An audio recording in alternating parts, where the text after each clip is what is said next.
Welcome to week 15. Ronde and Tiki Barber presented by SuperBook. I always put the barber in there. I don't think I need to. All right, we got some interesting games this weekend, including some Monday night shockers, so to speak. The Giants and Tommy DeVito getting it done against the Green Bay Packers. Hey, Packers were beat up, by the way. That's kind of why they got away with that when Quay Walker was out. Jair Alexander, he's been out for a while. Christian Watson, who was the biggest threat for Jordan Love, he was done. But you got to give the Giants credit, dude. That's 3 in a row with Tommy DeVito, and he has not thrown an interception, and he's got 100+ QB rating every single one of those games.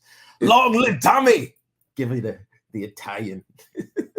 You guys in New York are eating this dude up. I like Tommy DeVito. How can you not, dude? I love success stories. 3 straight wins. I mean, that is what it is. You know, are they what we think they are? I have no idea. Are the Giants even good? And why are we even talking about the Giants? Because they're actually not out of the playoff conversation yet. 5-8. They're in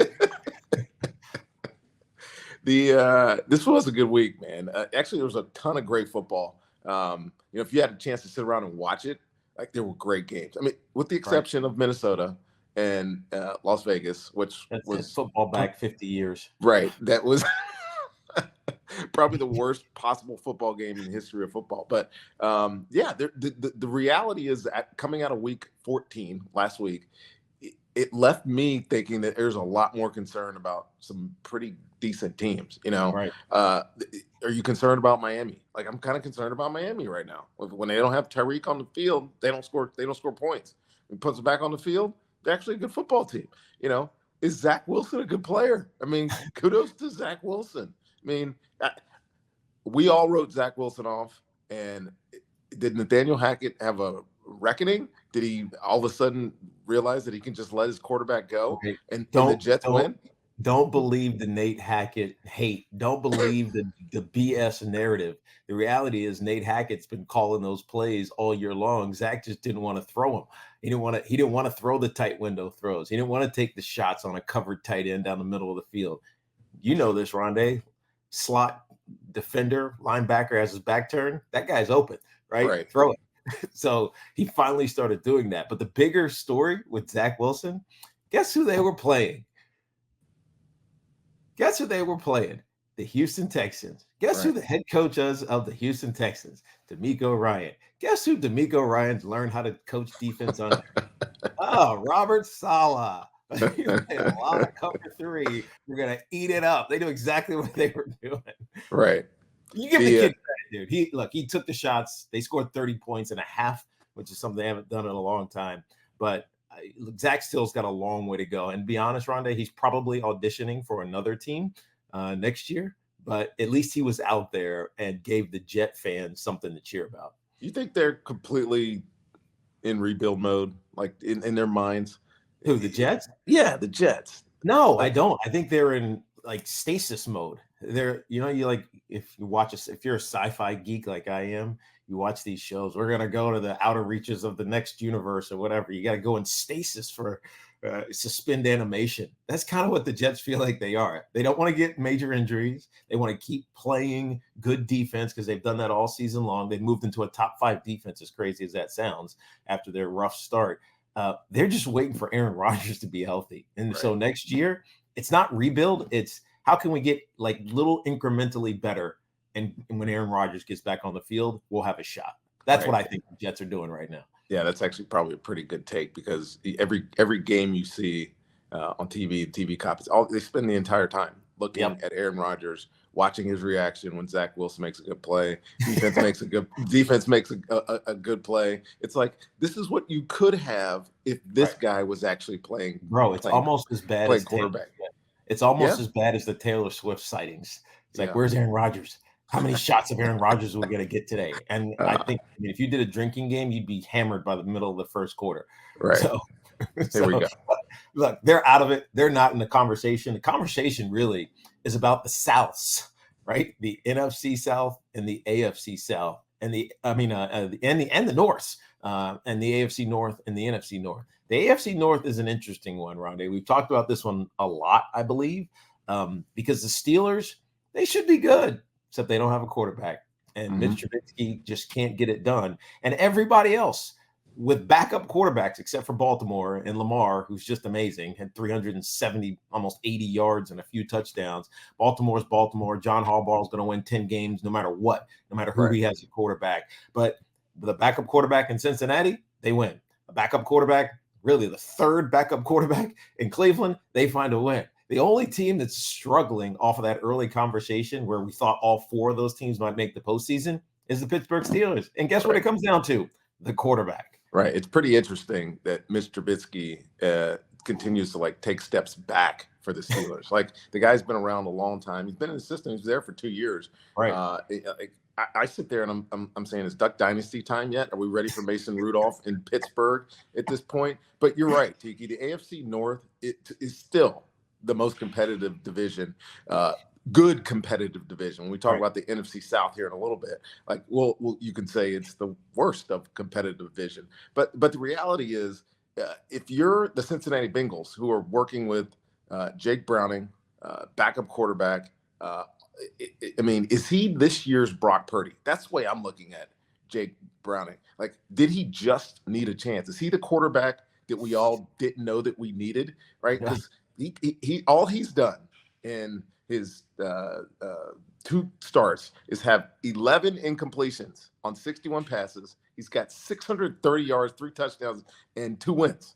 That's pretty much better than what Joe Burrow was doing at the start of the year. Right. So because this division is so competitive and every single team has a winning record, and one of these teams has to come out of there. We obviously know that the Baltimore Ravens are going to come out of that division at the top. But I think one of those other teams is one of the wild card spots. And so the question really is, which one is it? Is it Pittsburgh, who can't get right at quarterback? Is it Cleveland with Joe Flacco, who's technically on a practice squad, by the way? They keep putting him back on a practice squad, who's your starter for the rest of the year from the practice squad. If you want to dive into that pool, feel free. I don't feel like they only have to call them up. They can only call them up a certain amount of times. Then they have to sign him, but it's not going to be enough to put him on the active roster. Exactly. Or is it Cincy? Which one of these teams do you think, Tiki, at AFC North comes to life, I should say, in December and finds their way into the playoff picture? My gut is Cleveland, as crazy as that sounds, because and I don't love Joe Flacco. He was bad with the Jets last year. It was almost like he was just taking a siesta retirement type season, but he feels like he's invigorated, and they have the best defense of the group that's left out there. Cincinnati's interesting because we're lauding, and you asked that question about Jake Browning, but go watch what Jake Browning does. It's not a whole lot. In fact, last week when he threw for 275 yards, 130 of it were on 3 screens to the running backs. Right. Yeah. He just drops it down to his running backs and they go get 30 yards, they had a 54-yard touchdown. So he's not being asked to do a lot. But he throws into tight windows. He's smart. And Jake Browning, let's not forget, the last time that a Pac-12 squad was in the college football playoff was when Jake Browning was a sophomore at Washington. And look, they got beat by Alabama in the semifinal, but he's been a good quarterback. He's just never played. Is he elite? No. But can he win games? And the answer to that is yes. And that's honestly what you want in a backup quarterback. It's honest. This year, it's become the most important position in the NFL, the backup quarterback, because there's been 15 starting quarterbacks have missed at least 1 game this year. And a lot of them are more than that, with Justin Herbert joining the list now, done for the season out in LA. It's hard to win. It's even harder with a backup quarterback. These quarterbacks in the NFC North, say for Mitch Trubisky, are giving their teams chances to win. My gut, though, still falls with Cleveland. Joe Flacco has a lot of experience. He's not beat up, and their defense has been great. Right. I tend to agree with you. To me, it's Cleveland or bust. Since he's going to find their way back to the mean at some point.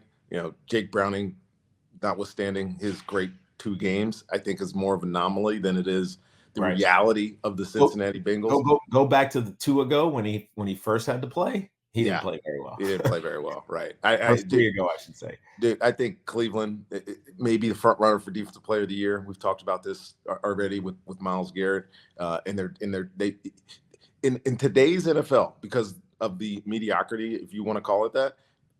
defense is going to win a championship this year. Mm-hmm. To me, because there's not the sense that there's a great offense out there. There really isn't. I mean, there's not an offense that you're. I mean, maybe the Cowboys right now. Maybe the Cowboys or San Francisco, but in reality, the Cowboys are succeeding because their defense keeps taking the ball away, and they just give their offense number of opportunities week in and week out. Tiki, the NFC North. Speaking of the Lions, Vikings, Packers. The Vikings, I'm dismissing them right now because that game just pissed me off the other night when I had to watch that. The Packers, shocking loss on Monday Night Football to the Giants. But the real question in the NFC North to me is the Lions. And what are they? Are they really good, or are they really kind of fraudulent? Are these guys? Tiki, I'm gonna give you some stats before I let you answer this question. They almost blew a 21-point lead last week, but they won by 5, right? They lost to the Packers on Thanksgiving. They should have lost to Chicago 3 weeks ago. They had to come back from 14 points with 4 minutes left in the game. Their most impressive win of the year. And then we've talked a lot about the Lions this entire year because we love their head coach. But their most impressive win was week 1 against the Chiefs, who we now know are really not the Chiefs of old, right? They were dominated by the best team they played all year, which was the Baltimore Ravens, right? Now they lose to Chicago, and it wasn't like a close game. It was a good game last week for Chicago. But the more pressing question is the concern for the Lions, because they were running away with the division, and now all of a sudden they're not. And until Green Bay lost on Monday night, I would have said Green Bay has an easier road the last month of the season, because the Lions, dude, they got a tough sled coming up here of games.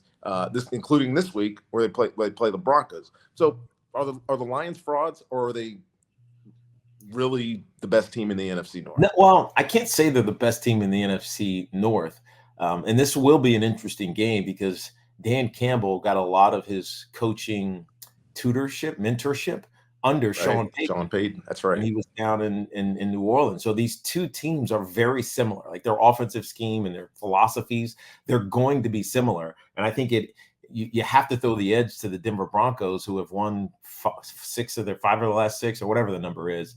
And Vance Joseph has really changed this defense. And what changed?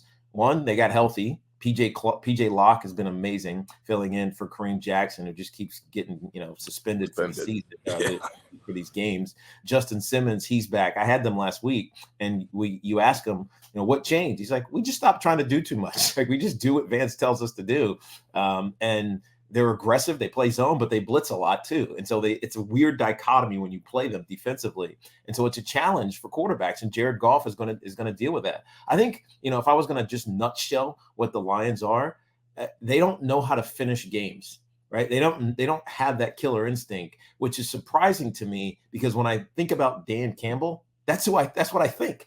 I think this is a guy who, if you're down, he's stepping on your neck. Right. And he's not like, okay, it's okay. We're gonna ease our way to the finish. He wants to crush you. But they're not executing at a high enough level. And I think most of it, Rondé, is Aaron Glenn defensively. He doesn't know what they want to do, right? Or they don't know what they want to do defensively. They don't have that identity. They dog and they don't get home. It's like lazy dogs, right? It's like, what are you actually trying to accomplish, right? You're tasking your second level and third levels to be tight in coverage, but you're not actually putting pressure on the quarterback, right? So it makes it hard for them. So I think their defensive identity is lost. But just in a quick side on the Chicago Bears, Rondé, I think Justin Fields is just getting better, dude. I think he's getting good. I think he's just understanding it a little bit. Right, he knows where to go to the football, and when you have DJ Moore and Daryl Mooney and Vance Jefferson, who they traded for, and you have a pretty good tight end and Kmet, he's just starting to figure it out, and it's interesting. It's going to put Ryan Poles, their GM, in a very tough position come April. Right, that's the quarterback because they're going to have the number 1 pick because they have Carolina's pick, or do we trade back or bring some other assets? It's going to be, they're fascinating. I would agree. Since Justin Fields came back from his injury, he is actually a pretty decent quarterback. And I think he's always had the talent. It was a big win versus the Lions. The Lions this week at home. 5.5 point favorites to the Broncos, who you can make the argument are the better team. So if I'm looking at this game, this upcoming game, because the Lions obviously need to bounce back. They've lost 2 in a row. They don't look like the team that they looked like a month ago, or at least the momentum for them doesn't seem to be the same. This is probably their biggest game of the year because of what's coming down the road for them. So 5.5 points favorites at home. Detroit. Do I take Denver. Give me Denver. Denver's plus 200 on the money line. Yep. I'm almost with you, Tiki. I'm almost to the point where because Jared Goff can't deal with pressure, he turns into a different quarterback when he's under pressure. Plus 200 seems like a great bet if I'm looking at the Denver Broncos this weekend. It's a great bet because Denver. Look, this because you've done games and you've talked to Russ. You talk to him and you're like, hey, Russ, why were you able to do whatever? And you're looking for an X's and O's answer. And he's giving you, well, we just believe, right? We just believe. It's like, oh my God, you're driving me crazy with the believe stuff, right? I want an X and O's answer so I can actually give an X and O's answer. But the reality is they do just believe in themselves. Right. So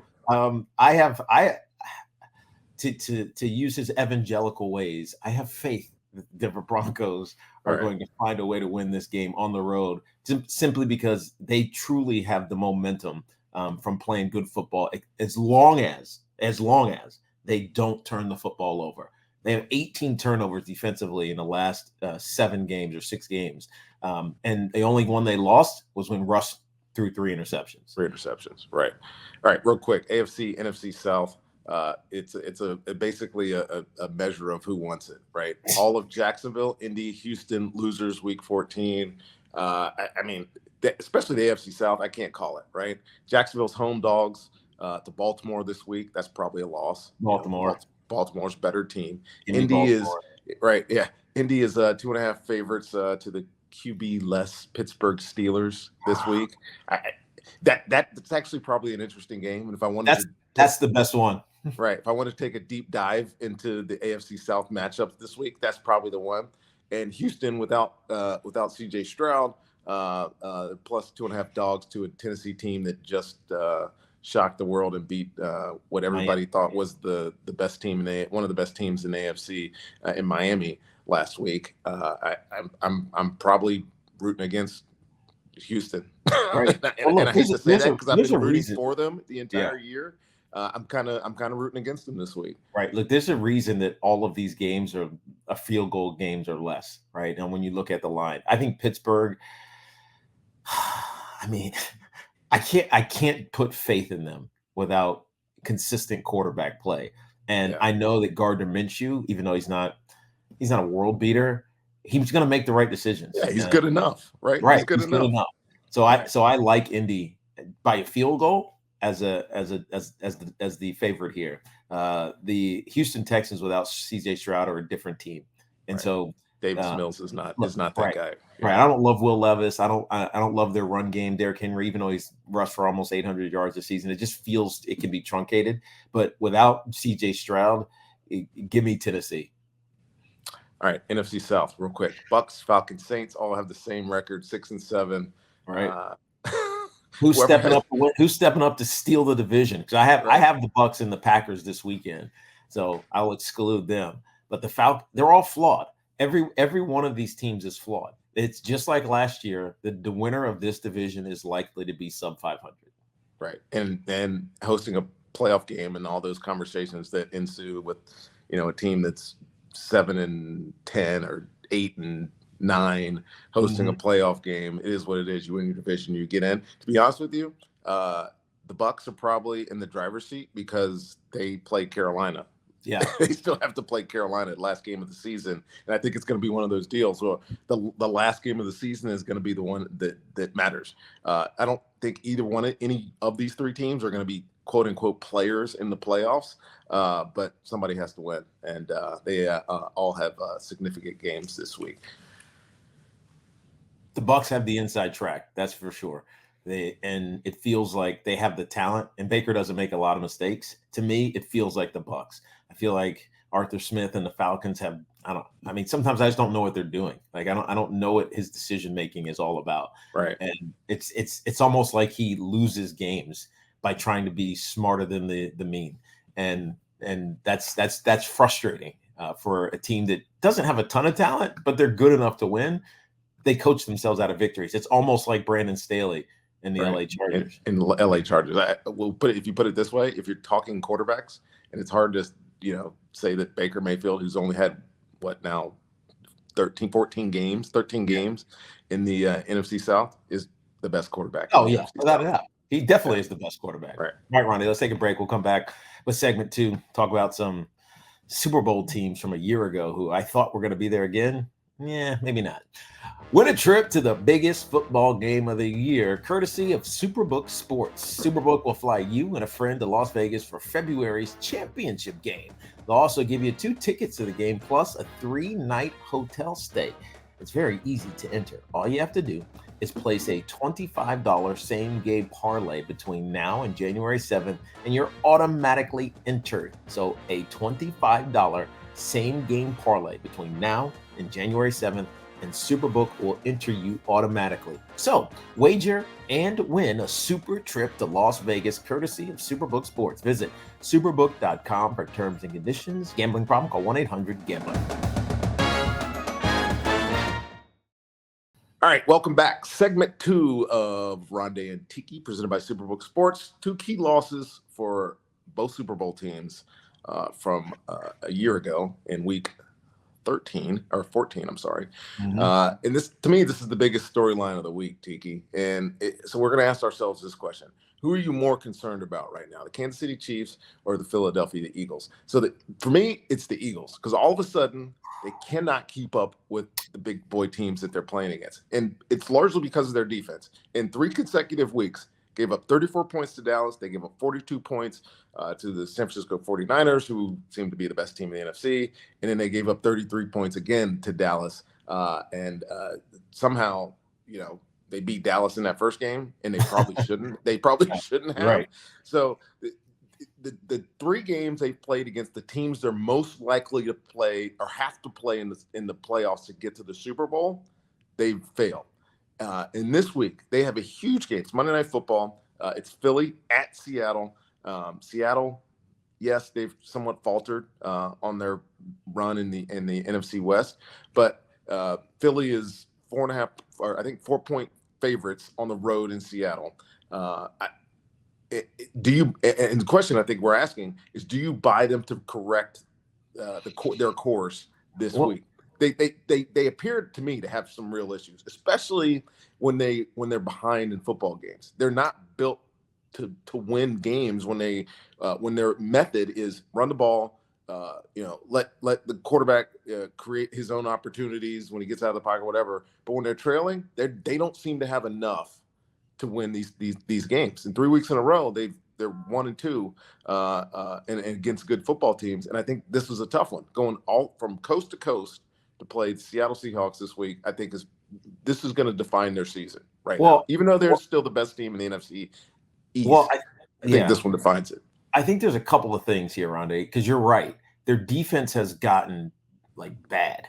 Right? There was a point where it was, man, this Eagles defense, they're going to survive losing their coordinator and some key pieces and things of that nature, but they're not.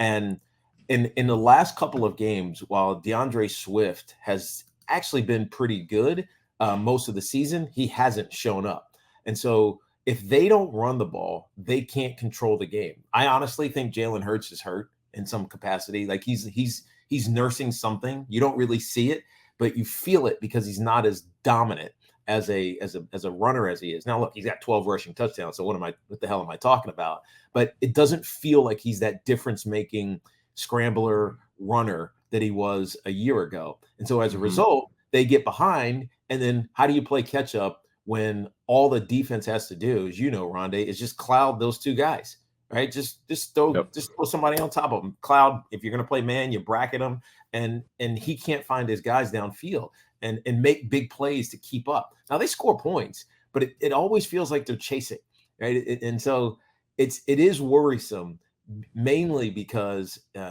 the teams in the NFC that are good, like the Cowboys and the 49ers that you talk about, you can't, I mean, you can temporarily contain them, but eventually something big is going to happen. And how do you respond is the question. And I don't know if they have the ability to respond like they did a year ago when it felt like they could have big play after big play after big play. So yeah, I'm worried about them. But I got to tell you, Ronde, I'm honestly more worried about the Kansas City Chiefs. And it's not because Pat Mahomes is coming to earth. It's none of that nonsense. Pat Mahomes is great. Pat Mahomes is going to find ways to extend plays. He had a play last week where he's just running towards, I'm going to run this ball. It gets to the line. He knows exactly where it is. He keeps his foot down, jumps and throws it to Travis Kelce. It sucked the two linebackers forward and created space for Kelce behind him. It was like a 21-yard gain or something. He's going to do those things. But the biggest issue is they don't have talent. Yeah. It's Travis Kelce, and that's it. I like Rishi Rice, but he's a rookie, right? Kadarius Toney, come on, bro. Catch a ball, stay on sides, whatever it is. They lead the league, Rondé, in drop passes, 34. Yeah. And wide receivers account for 21 of that, which also leads the league. They just don't have the playmakers that they used to. And this defense, which has been good for most of the season, they can only do so much, right? When did we think we'd be saying, man, it's on this Kansas City defense to win them games? Right. But it is.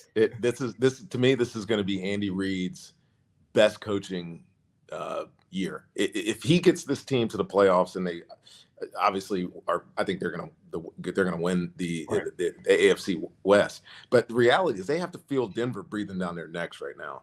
They're only one game up. They've lost two in a row.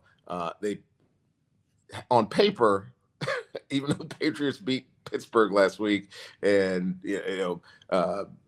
can find ways to win games because we all know they have a great coach. This should be a layup. They're +9 versus the Patriots this week. This should be their get right game. But I'm like you, Tiki. When I look at the Kansas City Chiefs, all I see is a team that's not good enough on offense, even though they have probably one of the best players on offense in their quarterback. And to me, it's becoming too much of a burden for Patrick Mahomes to win games on his own. When Pacheco was hurt, they don't really have a consistent enough run game to play the game that they need to win. Because when you're winning on defense, if you're a team that's going to win on defense, right, like we did in 2002, like the Baltimore Ravens did in 2000 when they beat you guys, it's you do it three ways. You control the clock, more or less play small ball, right? Yeah. And maybe you take a shot here and there. Right. And you win by taking the ball away on defense. All of those things, all three of those things are not in the DNA of Andy Reid. So I think if he's able to convert this team, this 2023 Kansas City Chiefs teams into that, then they'll find a way to win. Because we've said this over and over and over again. It's week 15. You can't change your identity all of a sudden. You are who you are. Right. Kadarius Toney's not all of a sudden going to become a great wide receiver. Rice is not all of a sudden going to be a veteran guy in week 15. And they got to get right. I mean, I think this is the week they do it because the Patriots aren't very good and they should control this. But in today's world, in the NFL, I can't call anything, but no. I am going to call Chiefs going to get right this week. Yeah, but the question is, are they getting right by 9 points? that's a better question. You're right. And I'm going to say no. I'm trying to they just don't. I used to think the Chiefs were always going to blow people out, always, every week. Yeah. If you were an inferior opponent, you were getting your doors blown off. So far, the only team that they've blown out, and it's not even really a blowout, was the Raiders by 14, and the Chargers by 14. Every other one of their wins, except for the Bears, that was early. The latest wins, they're one-score games. So the one thing we do know about Bill Belichick, as bad as Mac Jones has been, and as I guess you're going to say serviceable Bailey Zappi was last week, he doesn't let you blow him out, and so I tend to want to take the Patriots here and with +9 with the point. It's in New England. Weather's going to be crap. All right. Or maybe it'll be nice. I don't know. But still, it's going to be cold at the very least. Kansas City's not used to that, but home field advantage. The Patriots defense is still pretty damn good. Right. All right. I trust the Kansas City Chiefs to win, get right, so to speak. I don't trust them to blow them out because they haven't consistently done that. I'm with you. So that's an interesting game though from when I think about it. And I wonder what Andy Reid, if he's going to fix this team, it's got to start by beating the games and winning the games you're supposed to. If he loses this game, then they're dead to me this year. All right, let's take a break. We'll come back, Rondé, and we're going to do Ask You, Ask Me, one of our favorite segments here on Ronde and Tiki, presented by SuperBook. Refer a friend and earn a $50 bonus this season with SuperBook Sports. SuperBook is the most trusted name in sports wagering, and you don't want to miss their Refer a Friend bonus. All you need to do is click on Refer a Friend link right under your profile on the SuperBook app. Share the promo code with your friends, and you'll get a $50 bonus for everyone who registers using your code. So if you get 10 people to register using your code, we can give you a $500 bonus. So win money wagering and win money referring this season with SuperBook Sports. Visit superbook.com for terms and conditions. Gambling problem? Call 1-800-GAMBLER. All right, welcome to segment 3 of Ronde and Tiki, presented by SuperBook. This is Ask You, Ask Me. I'll start, Ronde. Who makes whom? Very phonetically correct question there. Is it a great quarterback? Or is it a great receiver position skill group? We see this often, and this kind of centers around the MVP conversation right now with Brock Purdy, with Deebo Samuel and Christian McCaffrey and Brandon Ayuk. Right? They have so much receiving talent. George Kittle, forget him. Right? He could be the favorite, but is it him or is it the skill group? Right? When they're all healthy, they don't lose. Literally, 17-0. So to answer your question. And I'm totally biased in this answer. The hardest position to play on a football field is cornerback. It is. You're the one that's most exposed. You have two people working against you, quarterback, receiver, whatever however you want to do that. But that being said, the second hardest position to play in football is quarterback. It is by far the most required skilled position in the NFL. So, question: who makes whom? Is it the quarterback makes receiver, or there is a receiver group make the quarterback? And my answer is pretty simple. It's the quarterback. Like, you can have great receiver rooms. You can have immaculate talent around you. But the ability for a guy to take an oblong spherozoid and spin it into somebody else's hands is to me, it's the greatest skill in our sport.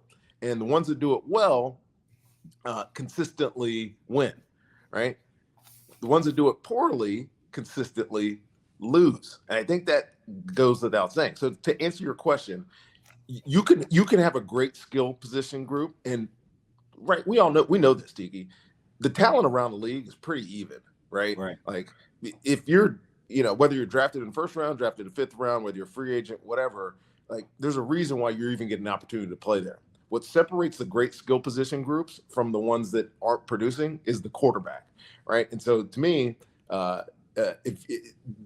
if you don't have a good quarterback, you're not going to win. If you have a great quarterback and you have a decent skills group set, you're probably going to win. So, which one's harder to defend? Because you asked me this question. You see this in my chat here. Which one's harder to defend? A great quarterback, all day, every day. Tiki, your question. Ask You, Ask Me segment. I love this segment because I get to needle you. Someone reminded me recently on social that you recently said, or maybe this was a year ago, it was probably a year ago when Daniel Jones was actually playing good, that you would prefer Daniel over Dak. And I'm going to hold your feet to the fire. I know you don't want Daniel over Dak anymore, but it's really, I don't know, man. It's really, who is the MVP in the NFL? Is it Dak Prescott? He has the shortest odds right now. Dak Prescott has the shortest odds for MVP at plus 130. Brock Purdy, I think, is second, which I don't think it's him. But I'm still taking Lamar. I said Lamar 5 weeks ago. I'm going to keep it on Lamar. Lamar, $100 wins $550. Give me Lamar. Hold on, right? Just let me back up for a second. This is recency bias when people look at Dak Prescott and they say, oh, he's amazing. Now, he's having an unbelievable season. Even I have to get on board with that, right? This year, I would take him. But let's not forget, Dallas Cowboy fans didn't even want Dak Prescott. and so when I was saying Daniel Jones, who was 26, coming off a great season, this is obviously all before the injuries and the horrendous luck start, bad line play, all the stuff that the Giants faced this year. At 26 years old, do you want Daniel Jones, who has a new coordinator and a new head coach and put together one of his best seasons, both running and throwing, he led the league in interception turnover percentage at 1.1. Him and Jalen Hurts were the lowest in the league. Would you want that, or would you want Dak Prescott, who's been intermittently good but also intermittently bad? Let's not forget, he's 30 years old. 30, not 25, not 27. He's 30 years old. In 2020, he made 5 starts, right? Got hurt. It was terrible. Dallas Cowboys, they weren't very good. 2021, he rebounded. They were amazing, right? And 5 of those 6 wins down the stretch, he was unbelievable. But they get to the playoffs against San Francisco, and he sucked, right? He threw an interception that turned right to a touchdown. Yeah, they scored 10 points late and make it somewhat of a contest, but he wasn't very good.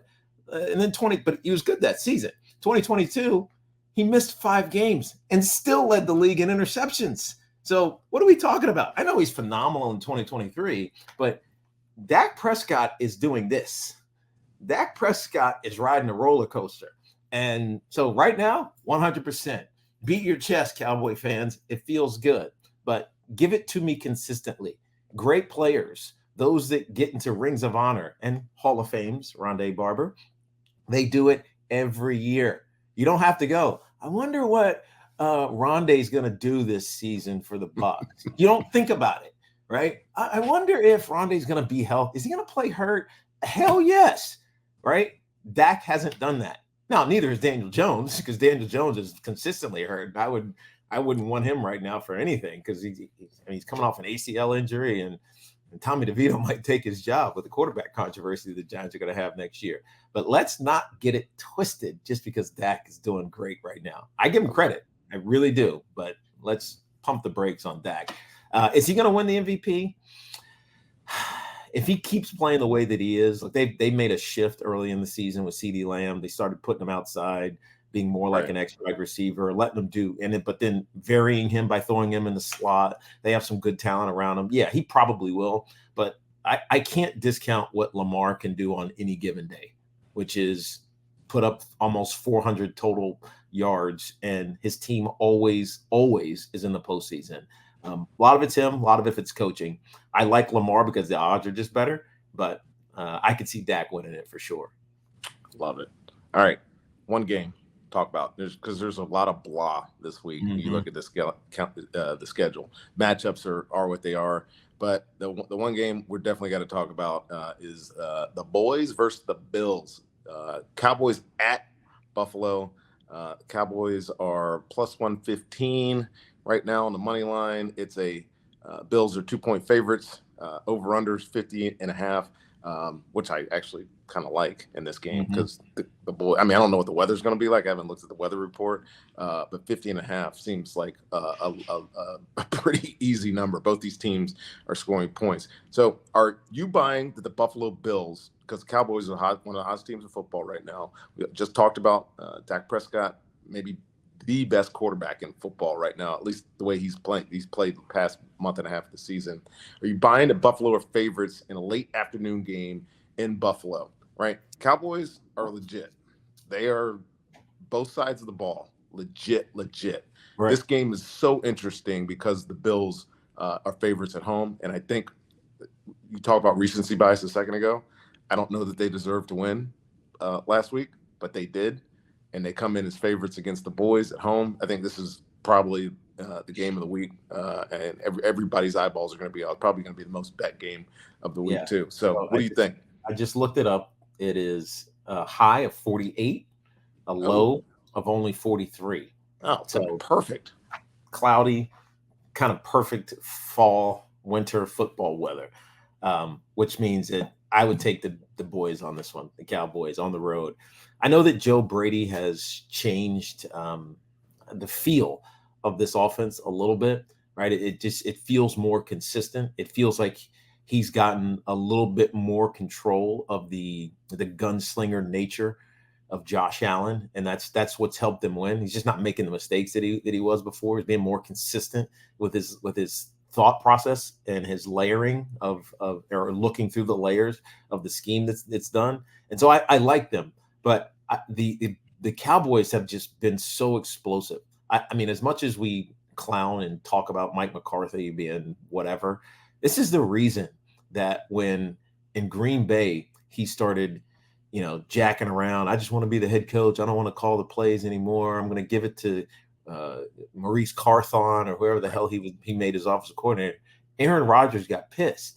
It wasn't because he didn't, like Mike McCarthy as a coach. He wanted him calling plays, right? He wanted him in a role that he excels at, and Mike gave it away, and it soured the relationship. We all know how that ended. The last couple of years in Dallas, it's like, I want Kellen Moore to be the guy. Kellen Moore, as you can clearly see out in Los Angeles, is not that dude, man. Right. Yeah. And so Mike McCarthy takes over the play calling, and it took a couple of weeks, right, to get it percolating. Now it's he knows Dak. He knows what Dak does well. He makes him feel comfortable. The decisions are quick. Dak makes on time and timely throws, and they're dominating. And especially at home, they blow you out at home. It is not even close. So going on the road, I know it's challenging, but the weather's not a condition. I know they're used to playing in perfect Jerry world, but the weather's not a condition. I like the Cowboys because their defense, by the way, is still elite. Right? We're going to be talking about it. That's that. So to answer this question, I'm going to go to the other side of the ball. You actually, that was a great take on Mike McCarthy, because I don't know that I was ever a fan of his until right now. I get maybe more likely I discounted what he was doing in Green Bay until he wasn't doing what he was doing in Green Bay. You know why? Because you gave the credit to Aaron. Yeah, you gave the credit to Aaron. But to see what he's done with Dak, like it's hard to say, because back to your take about, was Dak the MVP? Watching Dak's kind of evolution in 2023 under this play caller lets you realize that Mike McCarthy is actually really good at his job, but now that he's got an opportunity to really do his job, or at least has taken on the onus of really doing his job, which is calling plays. So I'm with you. Like on the defensive side of the ball for Dallas makes them a player week in and week out. We know what they're doing in terms of turnovers. They beat the piss out of Philly last week because of them taking the ball away. I mean, it's like every time they were going in for a tackle, I was sitting there saying, this is getting ready to be a strip tackle. And half of them, they had 2 takeaways on fumbles, and they were hugely important plays.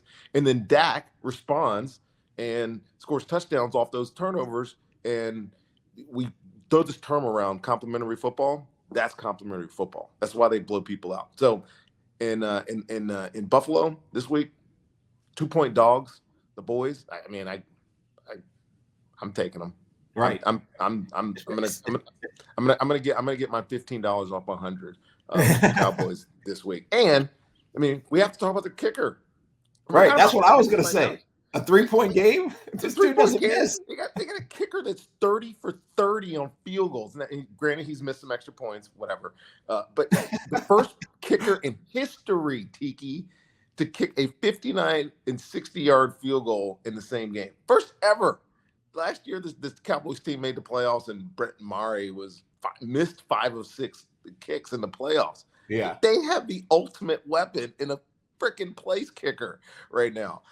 So I think Dallas ultimately is the better team. I know Josh Allen donned his cape last week and beat Kansas City in a pretty important victory for them. That things were getting a little squirrely in Buffalo, but they did find a way to win that football game. But I think looking at the boys this week, I have to take them. Plus 115 sounds awesome to me, and 2 points. I agreed. Hey, before we end this thing, Rondé, we got some beef. We got some real beef.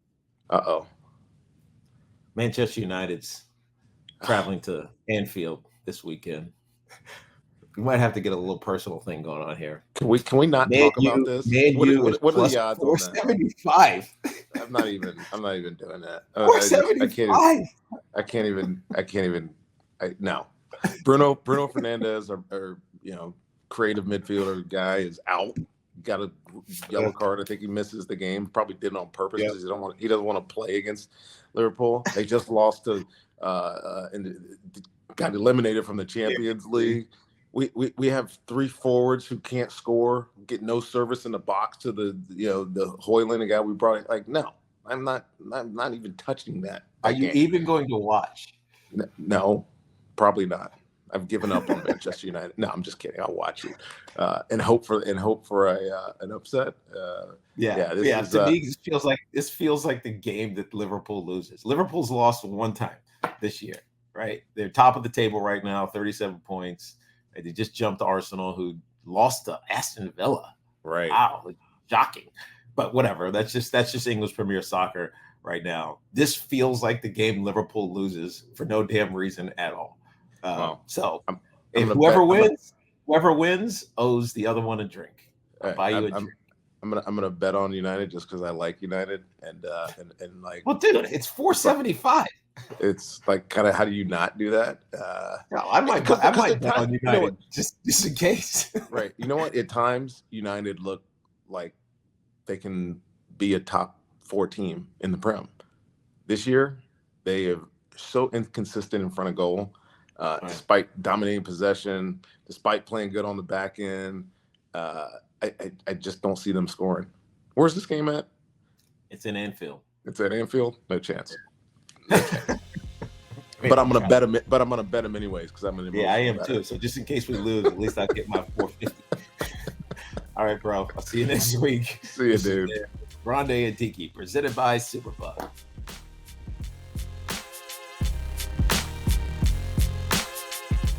The Ronde and Tiki Podcast is produced by SuperBook Sports. Gambling problem?